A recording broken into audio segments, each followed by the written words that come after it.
What's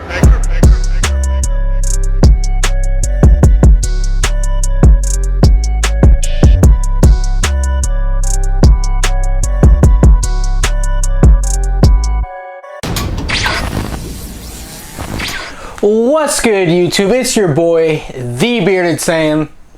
Now, I know I only posted one video last week, but that is because I went on vacation to see some family up in Maine. I know you're like, what the hell is in Maine? Well, my mom's side of the family lives up there, and I needed a little getaway. I needed a recharge. I had been working a shit ton of hours, and I was just mentally exhausted. I needed a break, so we decided to go see some family up in Maine, which was fun. I'll post some pictures on the screen. Maine is a very beautiful state, very outdoorsy. If you're into nature, fishing, hunting, boating, jet skiing, trails, snowmobiling, snowboarding, all that, I suggest you go visit. But anyways, I'm back and I'm better. I'm feeling energized. I came up with a bunch of video ideas. I have it down in my notepad or my notes in my phone, and I have a lot of things I would like to do. It was just a perfect getaway. Got the chance to take a breather, chill, and just think about the future, think about my goals. Yeah, so I had a good time, but I'm back. And today is Monday, so you know what that means. Got a high school. So I'm not going to talk too much about last week's episode. Besides, we got introduced to JEGAL, and he seems to be probably one of the main fighters of this tournament, probably one of the top two in terms of strength. As we see, his standability is far along. He knows what he's doing. So our fighters, they're going to have to adapt really quickly. I don't know if they're going to have to get pushed to the brink and they just unlock their stand powers or what. But there's going to be a lot of fighters in this tournament that have these powers, and right now, it's not looking too good for our big three. You know, up until this point, they have been fighting based off their techniques they've learned, but they need to adapt quickly. They need to learn their stand powers, or else they're freaking screwed. I'm very excited for this episode. Last episode, we had Knox versus the Commissioners, which was a very beautiful and well choreographed fight. That was amazing, entertaining, 10 out of 10. I love seeing that. Q definitely is starting to win me over. At first, I didn't like him, but after that last week's episode, he is a beast. Man, I don't know what to expect. But yeah, the tournament has started. We got to see JEGAL. We got to see our group fight. I'm looking forward to seeing some of the other strong fighters in this tournament. So that's enough chit chat. Let's get right into this reaction. Let's get it.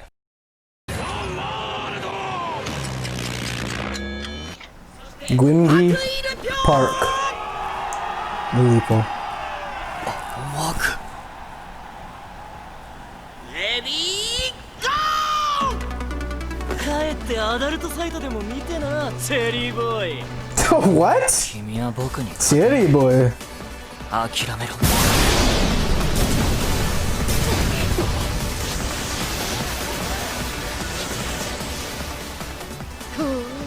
チェリーにしちゃなかなかだ。やっぱり効かないか。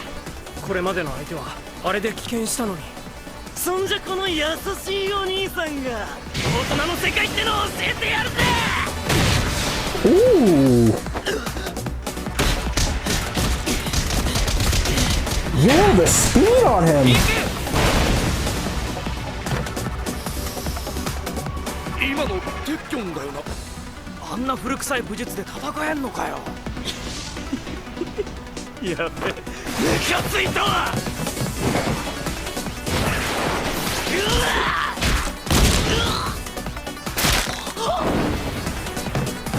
せなこのクソチェリーがよ。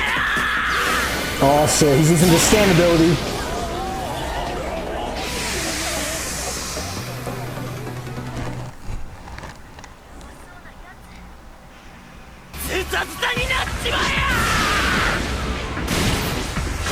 Looks like he's using Shino's abilities from Naruto.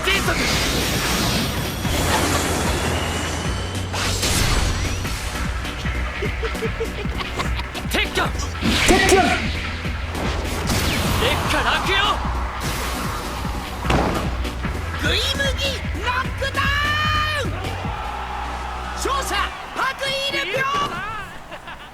りあの虎。じっちゃんの軍服と同じだ。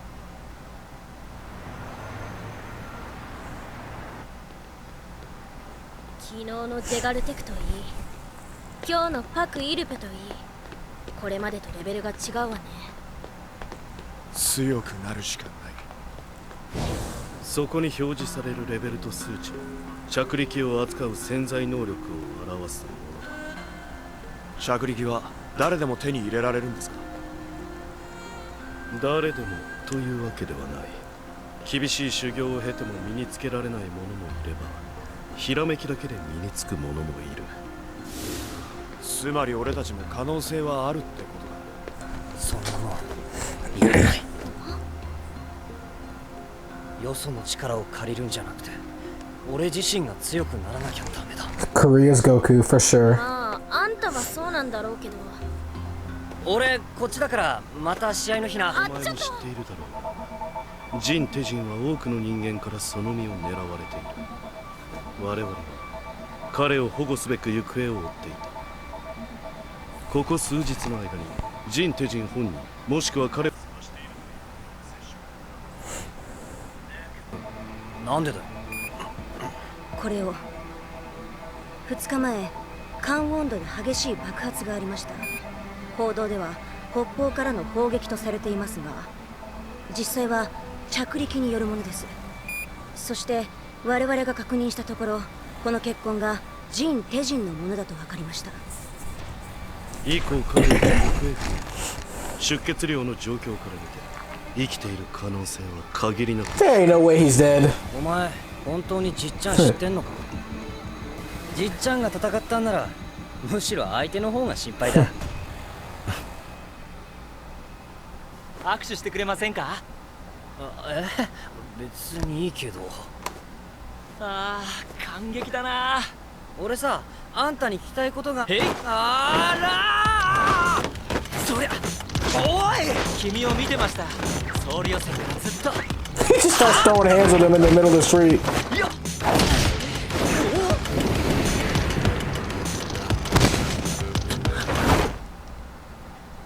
なんでとどめ刺さねえの？君こそ。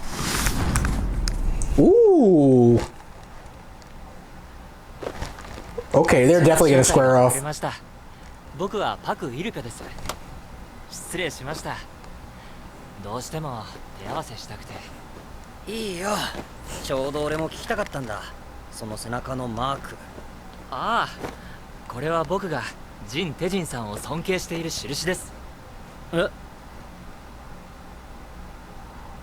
じっちゃんが。僕の恩人です。ジン・テジンさんはお元気ですか？あ、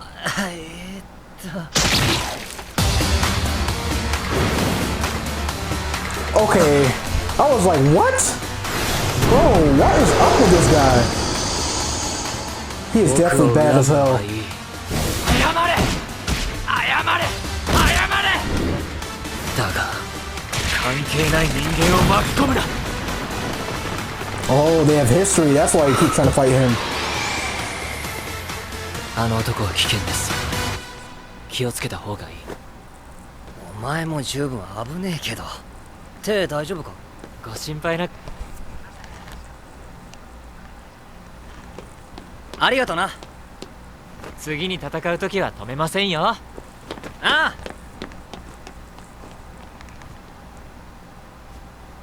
全く動けなかった。ダメだ、こんなんじゃ。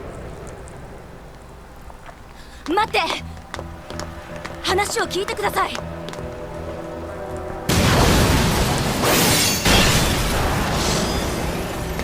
悪無人、貴様何をやっていた？なぜシンモンさんの妻子をむざむざ殺させたんだ？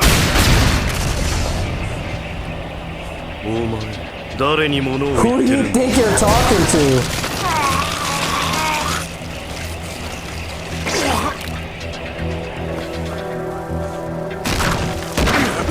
Park is a お savage. 前が破壊したマンションの修理費用だ。被害を抑えられなかった責任は自分で取れ。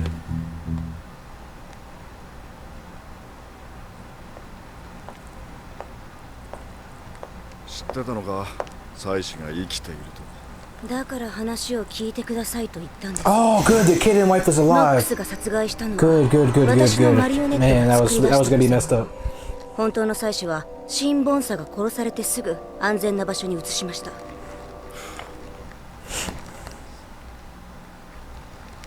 だから伝言です。謝罪なんかいらねえぞ。これまでの件に加えて今日の器物破損合わせて9ヶ月間の減給、 9 months. なあ、P。お金は貸しません。Oh man. 今の自分が頼りないからだって。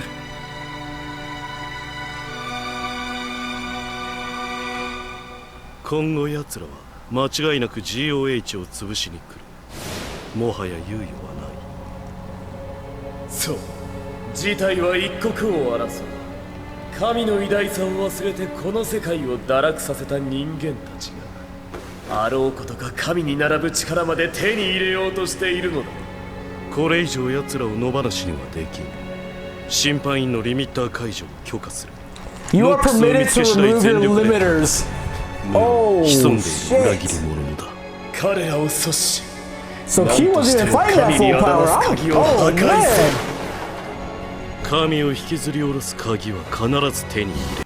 Okay, so now we're getting their both of their motives. Okay. ブ Charyok. リキか。月光憲法もまだ極めてないんだけどな。そんなもんいらね何があったんだろう。たく、いつもはペラペラ喋るくせに。え？叩かなくて。あれ？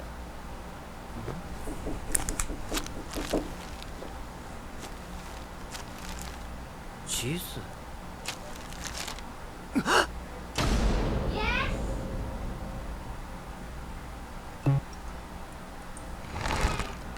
What?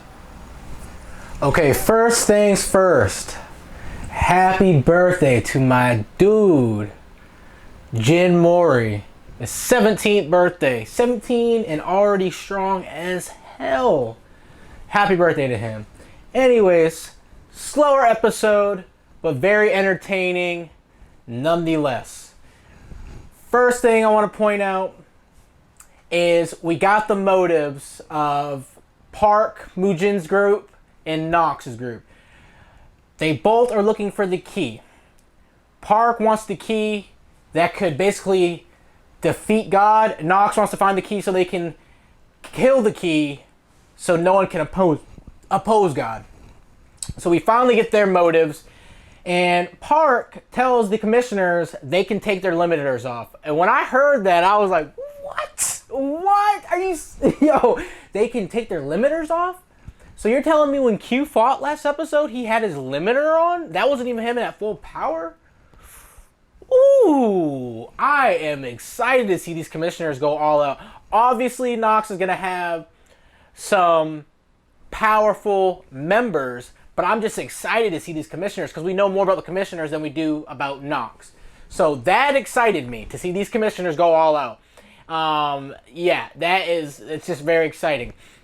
Now, we also get to see a brief exchange between Park and Q. Q is mad that Park let not only the announcer die, but his wife and child. And as he's walking in to talk to Park, the other commissioner's like, yo, hold on, let me tell you something. But he don't listen to her. He just busts in there with his Joker stand ability. Like, why did you let... And Park just sitting there like... Puts this man up against the wall with ease. Completely just manhandles Q. And I'm just like... Park, you could tell he obviously he's the strongest one out of the group. I'm assuming. I mean, he's the leader. But he showed no emotion, just like, get up on the wall. Gives him the sheet. He's like, look, you're responsible for all the damages between you and the fight with Nox. And on top of your, what do you say, 9 months pay? Or whatever. He basically, he has 9 months without pay.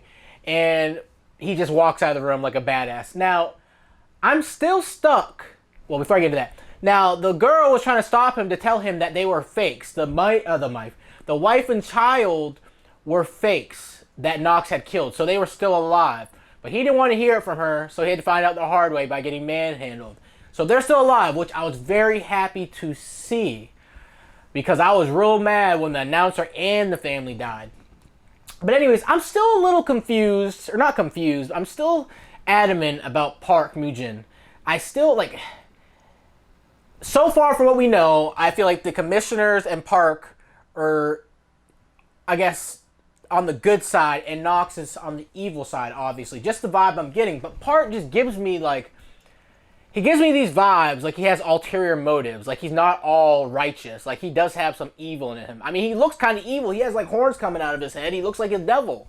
So, maybe he is the devil. That's why Nox has God. And maybe he's the... I don't know. But something just throwing me off with him.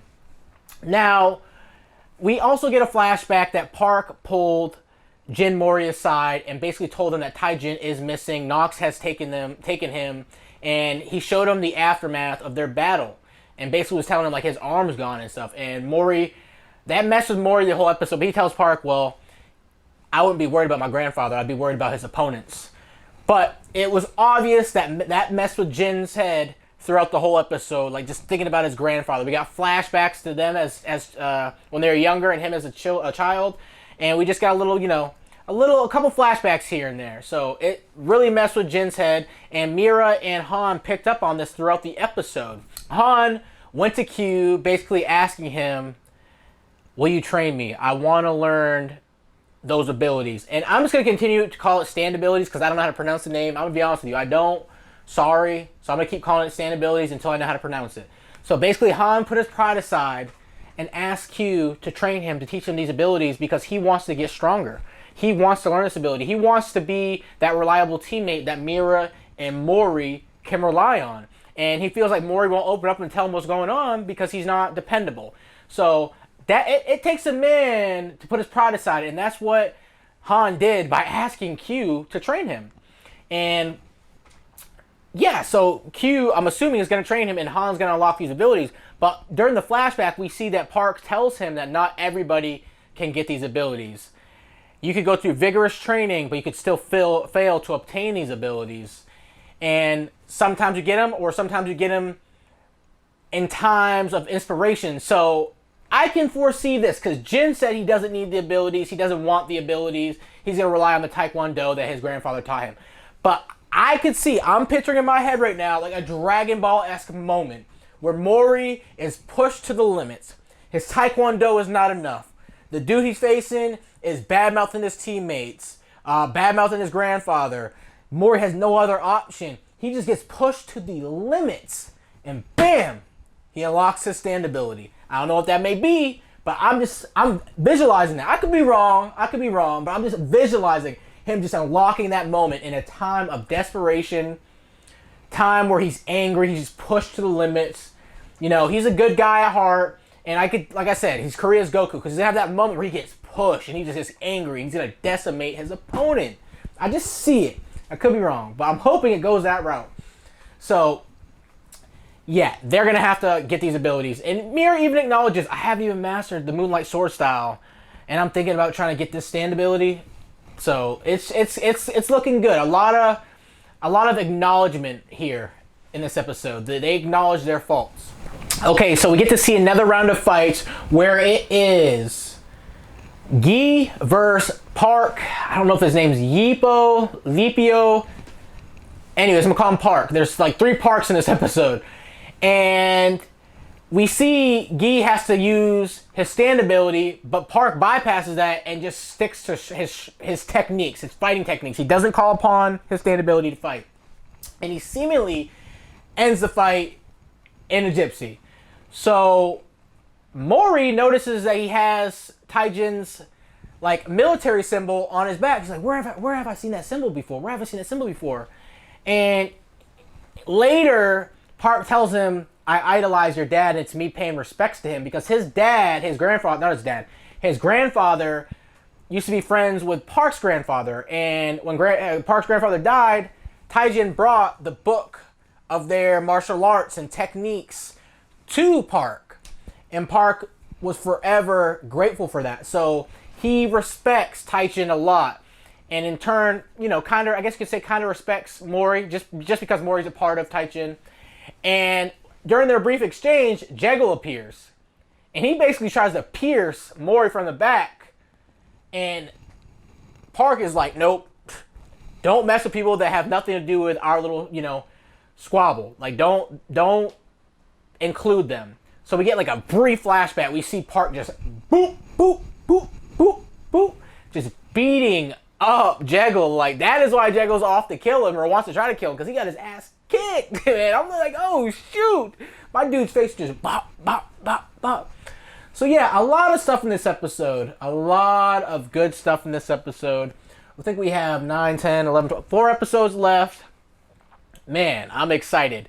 The last thing in the episode that kind of caught me by surprise is Mori got a picture of his grandfather tied up with his arm cut off. I'm just like, man, what happened? I want to see that exchange between that guy that brought that holy sword down on him and what happened there. How did Taichin get defeated? I know he's OP. I gotta know. Anyways, that's it for this one. Comment down below your thoughts on the episode. Comment down below what you think about my theory about Mori unlocking his ability. Am I completely crazy, or could you see that happening? Give the video a thumbs up if you liked it. If you're new here, make sure you hit that subscribe button. I appreciate you guys for watching. I'm really enjoying this series, if you can't tell. But that's it from me. I'm the Bearded Saiyan. I'll see you guys next time.